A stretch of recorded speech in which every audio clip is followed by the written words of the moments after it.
Dr. Zakir, what is the essential difference between the term Taubah and the term Maghfirah, meaning, I believe, forgiveness? Maghfirah means forgiveness, and istighfar means seeking forgiveness. Istighfar, the meaning is of two types. One type of meaning is when it comes along with the word Taubah, and the other meaning is when it comes individually. When it comes individually, it has one and the same meaning. The meaning can be interchanged, it means exactly the same. But the scholars, they say, when it comes along with the word Taubah, then istighfar, it means that we are seeking protection from the past evils that we used to do.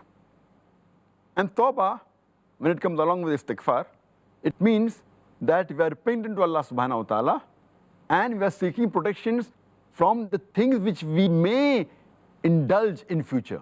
So basically istighfar means seeking protection from the things of the past which we used to do, and Taubah, seeking protection for the things which may, unfortunately, we may indulge in future.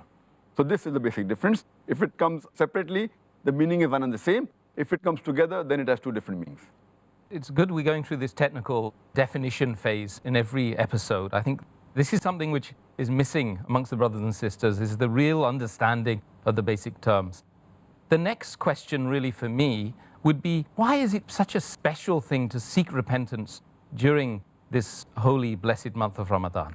This month is special because Allah subhanahu wa ta'ala, He forgives His slaves, His servants, the maximum in this month. Therefore, it is given the title Ramadan, the month of forgiveness.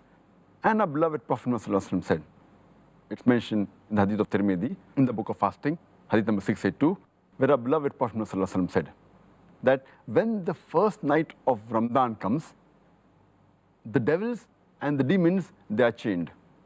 And the gates of hell are closed. Not even a single gate is open. And the gates of heaven, they are open. Not even a single gate is closed. And the caller, he calls to the people that, oh, those who want to do good, please come. And those who are doing evil, please desist.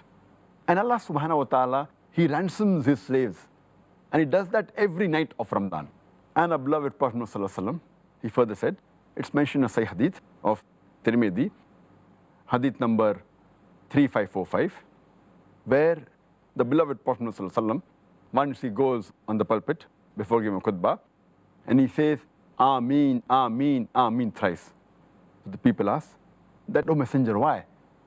So the Messenger of Allah subhanahu wa ta'ala says that Archangel Gabriel had come to him and said that anyone who does not have his sins forgiven after Ramadan is approached and enters the hellfire, ask Allah to keep a distance from him. And then Gabriel says to Muhammad sallallahu alaihi wasallam, say Ameen. So Muhammad sallallahu alaihi wasallam says, Ameen. Means it's unfortunate that anyone witnesses the month of Ramadan and does not have his sins forgiven, because this is the month of forgiveness.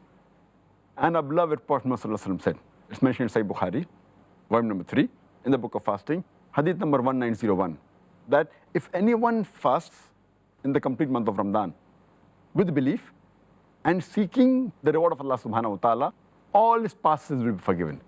That's the reason Ramadan is called as the month of forgiveness. Subhanallah. And Dr. Zakir, we used to have a saying back in the days before I embraced Islam that I wish it could be Christmas every day. And I'm going to say, I wish it could be Ramadan every day now, more appropriately. What about the necessities of seeking repentance, especially during this holy month of Ramadan? And what are the merits of seeking forgiveness? It is compulsory for every believer of Allah subhanahu wa ta'ala, for every Muslim, that if he does any sin, whether minor or major, small or big, he should repent as soon as possible. Repentance is compulsory for any sin that you've committed. And Allah says in the Quran, in Surah Nur, chapter number 24, verse number 31, oh, you believe, turn altogether in repentance to Allah subhanahu wa ta'ala so that you may attain bliss, so that you may become successful, so that you may enter paradise. Allah gives a similar message in Surah Tahrim, chapter number 66, verse number 8, that, oh, you believe, turn to Allah subhanahu wa ta'ala with sincere repentance. And Allah further says in the Quran, in Surah Hud, chapter number 11, verse number 3, that ask for forgiveness to Allah subhanahu wa ta'ala and seek his repentance so that he may do good to you. Allah subhanahu wa ta'ala says in the Quran, in Surah Shura, chapter number 42, verse number 25, that he accepts repentance and forgives sins and asks for forgiveness. For Allah subhanahu wa ta'ala is of forgiving and most merciful. And Allah says in the Quran, in Surah Ma'idah, chapter number 5, verse number 39, that if the thief, if he repents and if he changes his acts after repenting, if he has changed his acts, then Allah subhanahu wa ta'ala turns to him in forgiveness. For Allah subhanahu wa ta'ala is of forgiving and most merciful.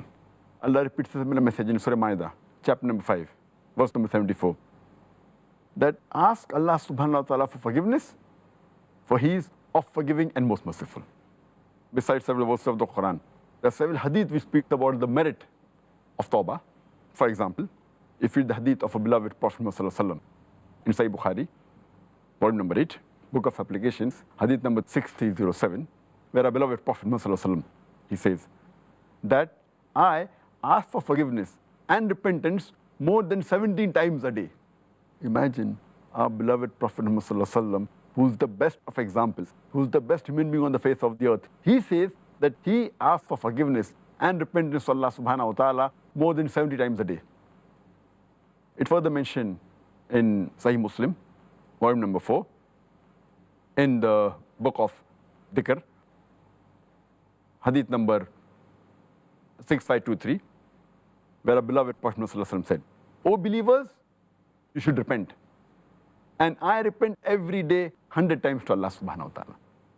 It's mentioned in the hadith of Sahih Muslim, volume number 4, in the book of repentance, hadith number 6644, that a beloved Prophet said that Allah subhanahu wa ta'ala stretches out his hand during the night for the people who repent for the sins they have committed from dawn to dusk.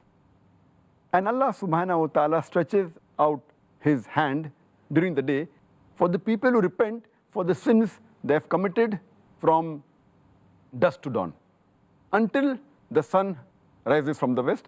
That means until the day of resurrection. That means Allah subhanahu wa ta'ala will forgive your sins until the day of resurrection, whoever repents. A similar hadith is mentioned in Sahih Muslim, volume number 4, in the book of Dhikr, hadith number 6525, where our beloved Prophet Muhammad said that Allah subhanahu wa ta'ala will keep on forgiving for anyone who repents until the sun rises from the west. That means Allah subhanahu wa ta'ala will forgive the sins until the day of resurrection if any of his slaves, any of his servants ask for forgiveness. Further, it's mentioned in Sahih Bukhari, volume number 8, in the book of Riqaq, hadith number 6438, where the beloved Prophet Muhammad said that if the son of Adam was given a valley of gold, he would yet want a second one. And if a second valley of gold is given to him, he would want the third.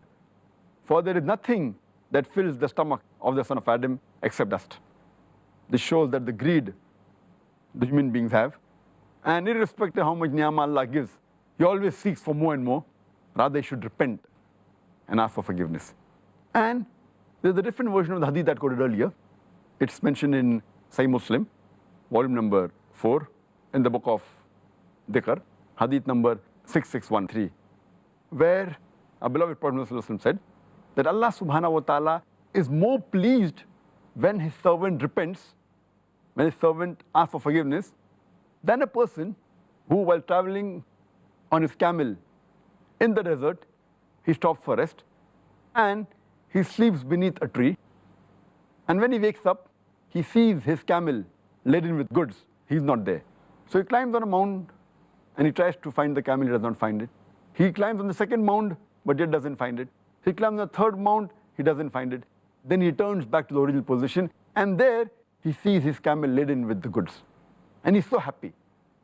So Allah subhanahu wa ta'ala is more happy than a person who finds his lost camel laden with goods in the desert.